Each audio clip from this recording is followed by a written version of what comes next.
The hidden costs of bad manners at work, why civility matters. Let's face it, bad manners in the workplace can really hurt your bottom line.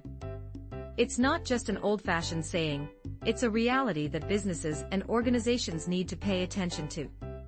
Studies have shown that workplaces where rudeness and disrespect are tolerated often suffer from lower profits, poor employee morale, decreased customer loyalty, and higher turnover rates. In our fast-paced lives, it's easy to overlook how our behavior affects those around us. We all have days when we feel overwhelmed, but when rudeness becomes a norm, it signals a deeper cultural issue within the organization. Think about it. How often have you witnessed or even participated in rude behaviors at work? This could be anything from ignoring emails, ghosting phone calls, interrupting others, mocking colleagues, spreading gossip, or even texting while someone is speaking. When we're tired or stressed, it's tempting to skip the niceties. My mother always said, a smile costs you nothing, yet in competitive environments, some people mistakenly believe that showing respect makes them appear weak.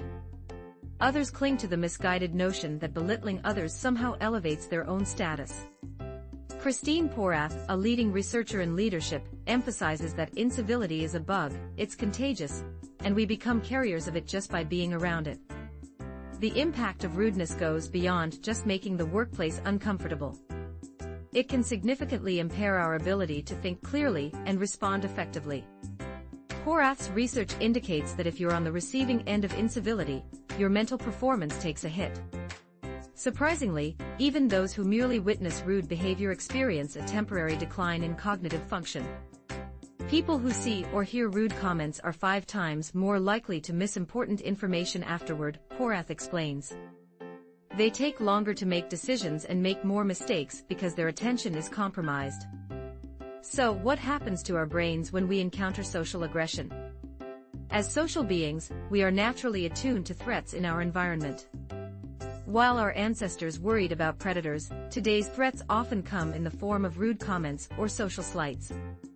Our bodies react similarly, releasing adrenaline and causing anxiety as we fixate on the perceived injustice.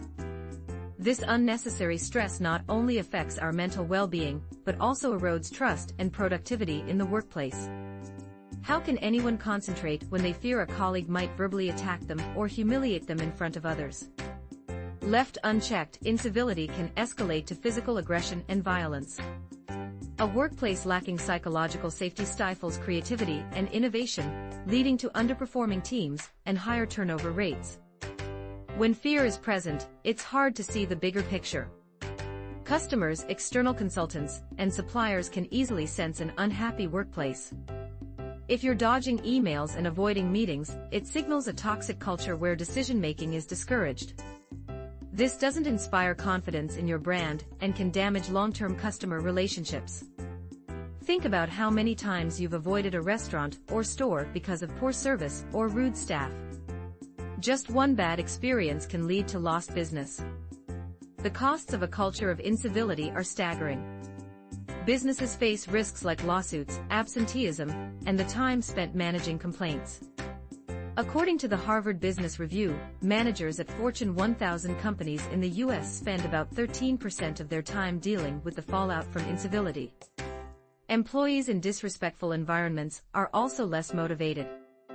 In a survey of business school graduates, Porath found that when incivility occurred, 66% reduced their work efforts, 80% spent time worrying about the incident, and 12% even left their jobs.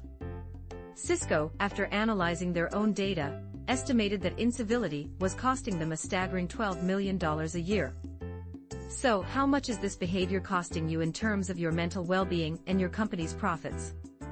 Porath's popular TEDx talk highlights a crucial point: civility pays, and it ties to one of the most important questions around leadership: what do people want most from their leaders? After surveying over 20,000 employees globally, the answer was clear: respect. Feeling respected was deemed more important than recognition, feedback, or learning opportunities. Those who felt respected were healthier, more focused, more likely to stay with their organization, and far more engaged. So, do nice guys finish last? Not at all. Porath points out that research shows the #1 reason for executive failure is an insensitive or abrasive style. This is encouraging news for those who value kindness and good manners. You're likely to outlast colleagues and managers with less appealing personal styles. While it's impossible to shield ourselves and our teams from all negativity, Porath notes that thrivers are less likely to dwell on rude comments or take them personally. They can recognize their emotions when faced with rudeness, set aside negativity, and refocus on their goals. How can you help yourself thrive in such an environment? Porath suggests a two-pronged approach: focus on cognitive growth, which includes continual learning and momentum, and prioritize your emotional well-being by fostering passion and excitement in your work and life. These two aspects often reinforce each other. When you have energy, you're more motivated to learn, and a sense of growth fuels your vitality. Recognizing where you might be lagging can help you bolster your defenses against future hostile encounters. The science is clear: when you uplift others instead of tearing them down, you create a more productive work environment. You don't need fancy perks like beanbags or coffee docks. It's the small gestures that truly matter. Simple acts like smiling, greeting colleagues, expressing gratitude, sharing credit, listening attentively, asking questions, and acknowledging one another can have a profound impact.